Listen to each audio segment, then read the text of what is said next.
Hello and welcome to chapter 3 of And I Shall Be Healed. Packshot. I'm going to do this in two parts again in case we run into the same problem. Okay. Chapter 3. Singleton, West Sussex, January 1917. Compared to some, my journey home is not especially long, not in physical terms. In other ways it is like crossing a continent, travelling through time. Stepping off the train at Singleton, I feel such unease that I could almost wish myself back in France. When I took up my studies as a clerk in Holy Orders in Chichester, this was the last place I thought I'd end up. I never expected to come back. My head was filled with all sorts of ideas, silly, vain ideas about big cities and heroic deeds of hard work and sacrifice. None of them had included coming home. Yet in the end I returned at my own request. It is pointless now to ask myself why I did that after so many years spent fighting the possibility. I came back because Stephen asked me to. No, he didn't ask. He begged. He begged me to come back, said he needed the help. Perhaps I should have suspected something then, but that's easy to say now, 7 years on. 7 years. What do I have to show for 7 years? I have behaved badly towards my parish and congregation, and I have not kept to my agreement with the vicar, Mr. Loveday. My career so far has fallen far short of my expectations. Approaching the old house at home, I see smoke rising from the chimney at the back of the house, the kitchen. All life is there. The front parlour hasn't been used since my brother's funeral, and will not be used now until my mother's. For most of the year my father could easily rent out the front rooms without fear of ever meeting his tenants. The pub sign, faded by the weather, creaks in the breeze, like an old man complaining about his rheumatism, and I have an unpleasant sensation that nothing has changed. It is a disturbing feeling. Across the channel young men are being blown apart, while to my weary and wary eye it seems that this southern corner of Sussex, sheltered by the downs and defended by the sea, has hardly noticed. It remains absolutely imperturbable. Not even the frequent rain seems to make an impression. As I stand there, I have a sudden vision of my brother, his pockets bulging with stolen cakes, running full pelt across the yard, even as our mother erupts from the kitchen, wooden spoon in hand. He easily vaults the wall and disappears into the field beyond, his triumphant laughter echoing in the cold spring air as he lays low, waiting for me to join him. Gingerly, I let myself into the yard. The yard door is left open with the same resolution that keeps the front door locked. At the kitchen door I hesitate and pull out the letter, my safe pass into forgotten terrain.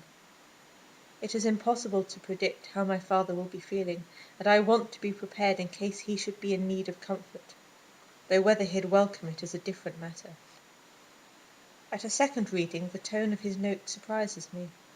It is businesslike with no hint of emotion. Perhaps he was trying to spare my feelings. I push open the door and find myself looking on at an unexpectedly domestic scene. My father, still in his shirt-sleeves, sits over the remains of what looks like a hearty lunch, while a woman I vaguely recognise as a neighbour pours tea from my mother's brown teapot. My father sees me first and puts down his mug so suddenly that tea spills over the table. "Oh, John, what are you doing?" Her use of my father's name surprises me. I can't remember ever hearing my mother call him John. Yet there's something else, something in their ease of manner that at once warms and upsets me. "Is that Leo?" The woman has put down the teapot and fetches another cup from the dresser. She smiles at me. "I didn't know you were coming home. It's lovely to see you." I received a letter. Weariness and bewilderment makes me vague. The letter is still in my hand. I offer it to my father. He suddenly seems a very long way away. I feel like an intruder, foreign and formal in my uniform, and can't make up my mind to move. "Still got sea legs, lad." My father recovers himself and, surging to his feet, grasps my hand. "Good to have you back." He pulls out a chair for me. I take off my hat and put it down on the table, and put down on the table the letter that took far too long to reach me. How's Mother? Poorly. His face takes on a strained look. He has aged since I last saw him. His hair, once as dark as mine, is now silver. His face worn and shadowed. He is not a man to show his feelings, but he doesn't look at me as he says, "She won't last, Leo. It's as well you're home." Oh. Whatever I expected him to say, it wasn't that. My eye falls on the letter. You said she wanted to see me. He looks uncomfortable, and I know with a crushing sense of disappointment that my scepticism was well placed. Well, I wanted you to see her. He looks at me imploringly. Please, Leo, you might not get another chance. Of course I'll see her. The relief in his face brings a lump to my throat. That's what I'm here for. I cannot see my mother at once. The neighbour, Phyllis King, a farmer's widow, runs upstairs to make sure she is comfortable and tidy. We women have our pride, she informs me cheerfully but firmly.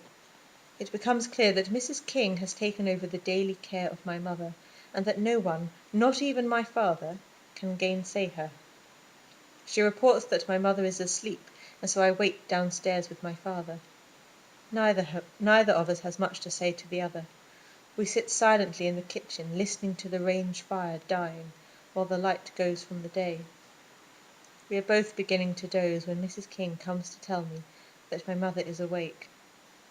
She doesn't add, "and wants to see you." I nod and get to my feet, suddenly reluctant. Could it not wait until tomorrow? Mrs. King stands beside me, expectant. It is too late now. I have been in my parents' room only once before. 16 years later it looks exactly as it did then.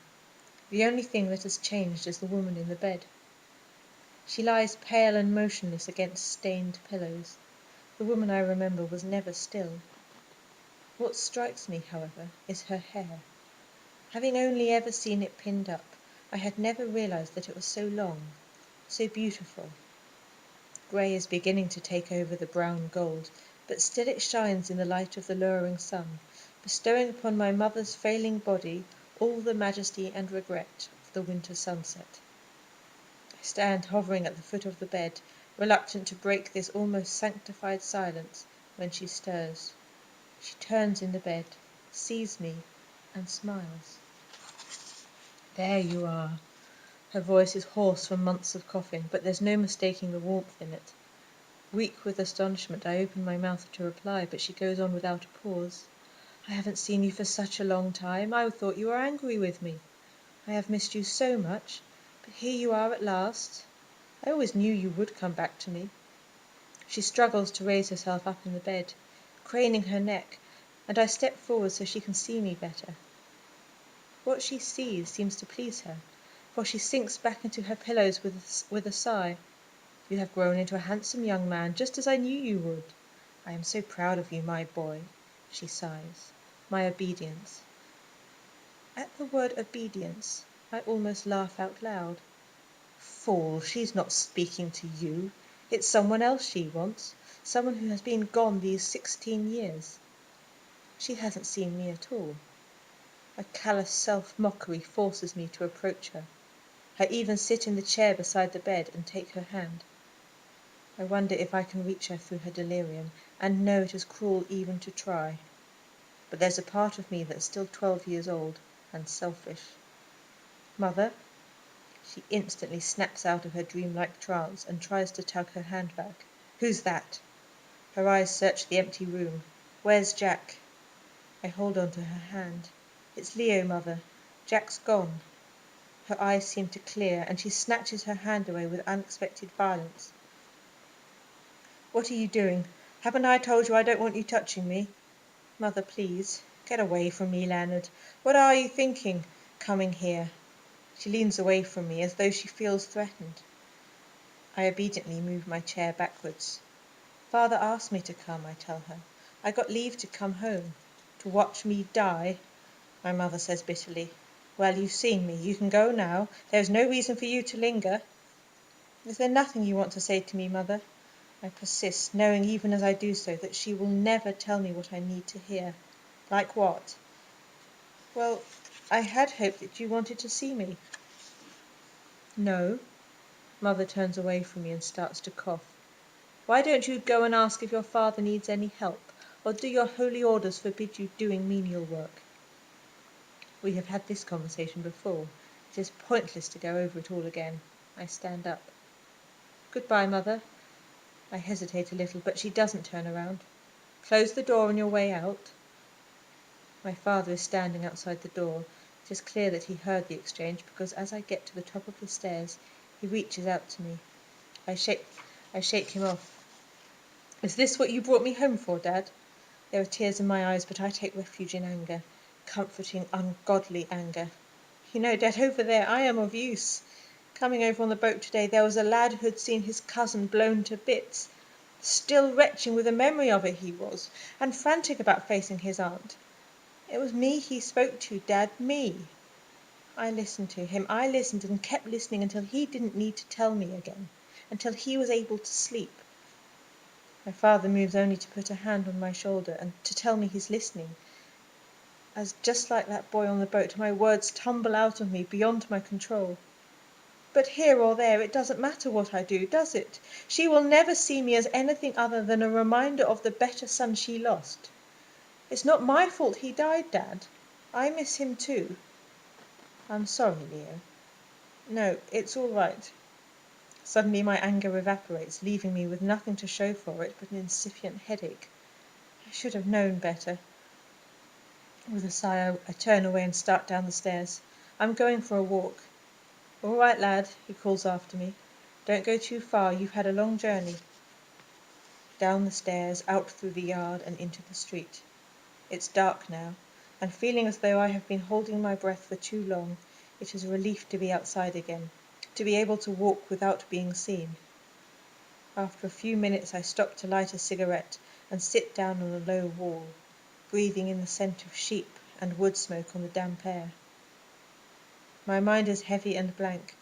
No thought forms itself clearly, and it is something of a relief. The hand holding the struck match is shaking. I watch the light trembling into extinction. On the opposite side of the road, the vicarage waits in the darkness. My stomach turns over at the sight of it, and I am torn between the desire to run, to get as far away as it is possible to go, and the weary acknowledgement that as the curate here, I owe my vicar an explanation, if not also an apology, for my extended absence. By the light of another match, my watch reassures me that it is too late for visiting. I tear a page from my notebook and scribble a brief message to the effect that I am home for a few days and hoping to be of service should my vicar have need of me. With this poor attempt at making amends in my hand, I creep stealthily up the gravel drive towards the house. In my desire to be there and away unseen, every footstep bursts into the darkness like a round of applause. At the door, a sudden compunction makes me resist the cowardly impulse to put my note through the letterbox, and I tug the bell pull instead. The bell jangles noisily, and my apology is ready on my lips by the time the door opens. To my surprise, it is not the housekeeper, but one of Mr. Loveday's 2 daughters, who stands in the doorway. "Good evening, Mr. Ellis," she says pleasantly enough, ignoring my stammered apologies for the lateness of the hour. "It is nice to see you again. It has been a long time. My father was remarking on it only yesterday." "It has been remiss of me," I say. "However, I am home for the next few days, and anxious to be of help if your father has need of me." I proffer my note, by now rather crumpled, but she is already turning away. "Father is in his study. He may wish to see you. Wait, please." Yes, of course. My smile is polite, but my heart has begun to pound. I had not imagined having to undergo another confrontation this evening, and my mind is such a whirl of anxiety that I almost don't see Miss Loveday's return, almost miss the dread command, "My father will see you now, Mr. Ellis." Okay, that's all for part 1. I'll be back in a minute with part 2.